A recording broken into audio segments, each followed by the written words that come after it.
Buenos días. Vamos a hablar de Santa Teresa Benedicta de la Cruz, Edith Stein.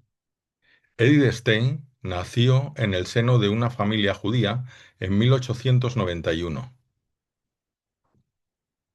Como toda la familia, recibió la enseñanza moral judía y también la religión, pero pronto en su juventud esa fe que le habían inculcado se iría enfriando. Estudió filosofía y fue discípula del filósofo alemán Husserl, el padre de la fenomenología. Daría luego más adelante diversas charlas por Alemania, entre ellas sobre el papel de la mujer. Pero lo más importante es que llevó un camino de encuentro con la fe cristiana. Fue más o menos rápido. Quizá el primer impacto que tuvo en su vida fue a raíz de la muerte de un profesor de filosofía, amigo suyo, que era católico. Fue al funeral y le llamó la atención que, a diferencia de otros funerales en los que había estado, allí no se alababa al difunto, sino que lo que se pedía era la misericordia de Dios por él. Eso que encontró en ese funeral católico le pareció como lleno de cierta autenticidad y le llamó la atención. Pero sería más tarde, en la biblioteca de unos amigos, cuando ellos se habían ido y ella no les había acompañado mientras se hospedaba en su casa, donde encontró el libro de la vida de Santa Teresa de Jesús, la santa carmelita española, reformadora del Carmelo. Lo leyó, lo empezó a hojear y lo tuvo que leer de un tirón. Y cuando acabó, dijo, aquí está la verdad. Seguiría un camino de iniciación en la fe católica, de catecumenado, hasta recibir el bautismo, la confirmación y la Eucaristía. También descubrió entonces su vocación religiosa y pidió la entrada en el Carmelo. Pero antes se tuvo que enfrentar a una fuerte oposición, a una tristeza grande de su madre, que había rezado por ella, porque la había apartada de la religión, pero no se esperaba que ella se hiciera católica. Eso le dolió a ella profundamente. Y Santa Teresa Benedicta de la Cruz pues tuvo muchos problemas con eso, porque claro, a ella le dolía ver a su madre que no comprendía ni su fe ni su vocación. Llama la atención alguna de las cosas que le dijo finalmente su madre. Y una es, hija, si Jesucristo era un buen hombre, pero ¿por qué tuvo que hacerse Dios?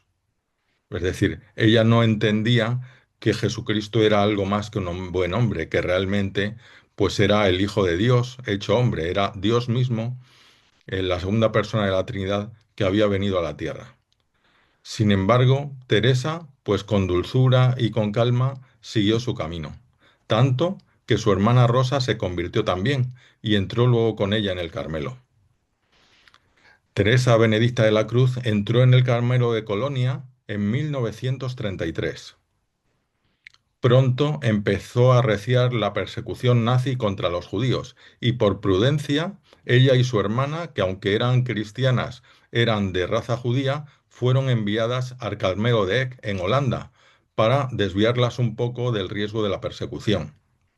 Sin embargo, como sabemos, pronto Hitler, en los principios de la guerra, invadiría Holanda y empezó a perseguir allí a los judíos. Es más, en esos inicios la Iglesia todavía protestaba y lanzaba acusaciones contra Hitler por la persecución de los judíos y por las cosas injustas que estaba haciendo. ¿Y qué hizo Hitler en esa primera situación?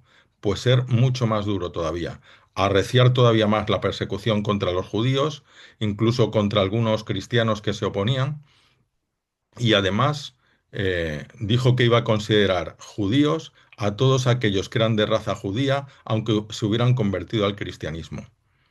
Este cambio hizo que a partir de entonces la Iglesia, y Pío XII a la cabeza, tuviera que ser mucho más prudente, ya que las protestas no servían de nada, al contrario, costaban vidas humanas, y lo que hicieron fue ayudar en la sombra, en el silencio, a muchos judíos a escapar de la persecución. Por eso muchos colaboradores de Pío XII fueron luego proclamados justos entre los gentiles por el Estado de Israel. Fueron considerados así y ellos declararon que todo lo que habían hecho había sido en obediencia a Pío XII. Bueno, pues Edith Stein y Rosa, su hermana, Edith Stein, que ya se llamaba Teresa Benedicta de la Cruz, ese era el nombre que se había puesto como Carmelita, estaban en el Carmelo de Eg y pronto las encontraron, dieron con ellas, las metieron en un vagón como ganado, como a los demás judíos, y las llevaron a Auschwitz. Allí se pierde la noticia de las dos. Allí murieron. Luego, Edith Stein fue reconocida como santa, fue canonizada y fue proclamada copatrona de Europa.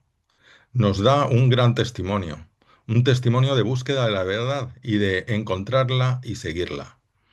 Como lo que dijo Jesús, le dijo a Pilatos, el que es de la verdad, escucha mi voz. Edith Stein era de la verdad y escuchó la voz de Jesús y se adhirió a él. A ella le pedimos valentía para seguir la verdad, para reconocerla primero y luego para seguirla y con esa fortaleza que ella tuvo en tiempos difíciles, dando el testimonio de su vida, junto a su hermana Rosa.